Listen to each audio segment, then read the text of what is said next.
Don't come to my wedding. You're no longer my family. That was the message my daughter sent. No punctuation, no hesitation, just execution. I stared at the screen for a full minute, then typed back, understood. No anger, no questions, no begging.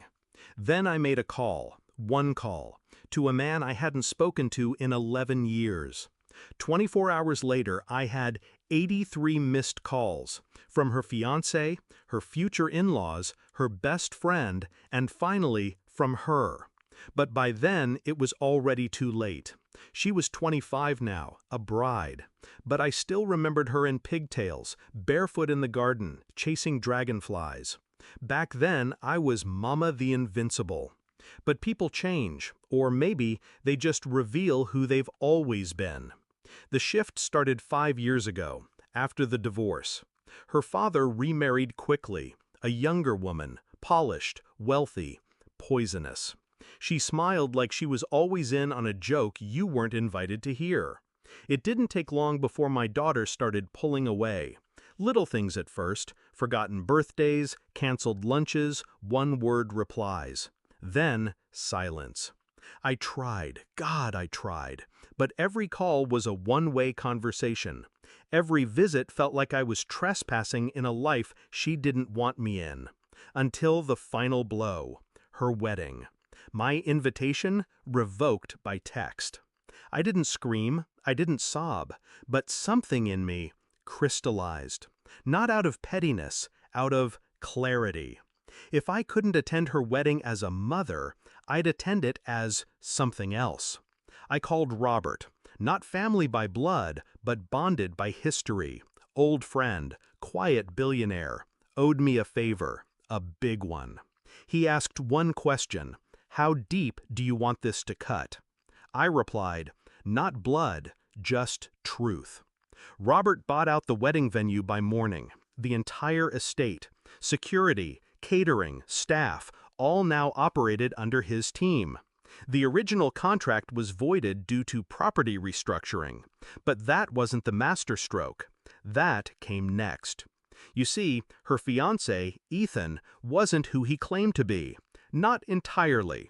His company's foundation was built on a network of silent partners. One of them, Robert, which made me, temporarily, one of the primary stakeholders. I didn't need to ruin the wedding, I just needed to pull one thread. At the rehearsal dinner, a man stood up and cleared his throat. He introduced himself as a representative of the board. He congratulated the couple, then handed Ethan an envelope. Inside, a detailed report, fraudulent expense accounts, misused investor funds, confidential emails with another woman, screenshots, voice recordings. I didn't fabricate anything. I just unlocked the doors he'd tried to keep shut. Ethan turned pale. Her face? Blank at first, then disbelief, then horror.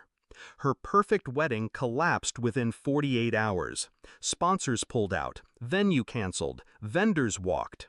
She called me, again, and again. I didn't answer.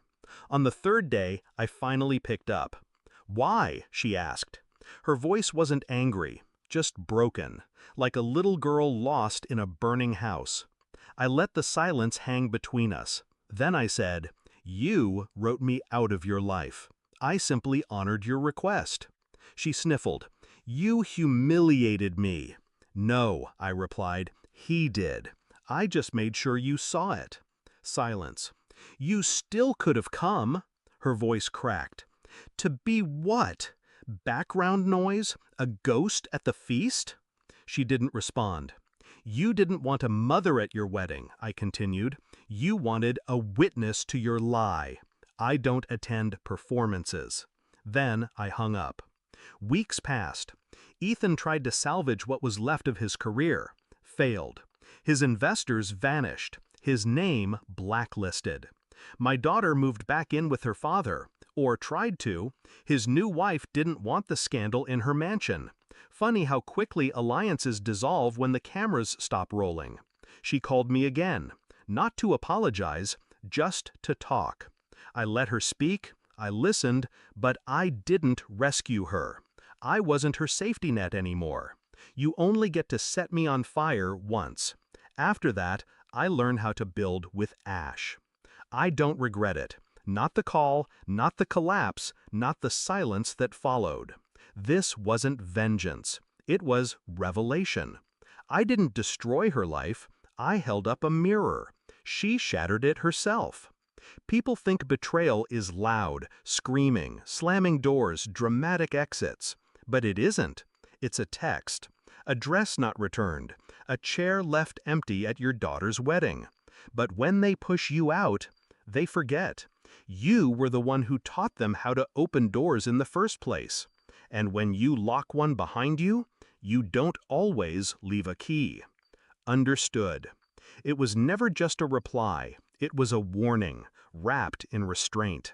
And by the time they understand what you meant, it's already too late.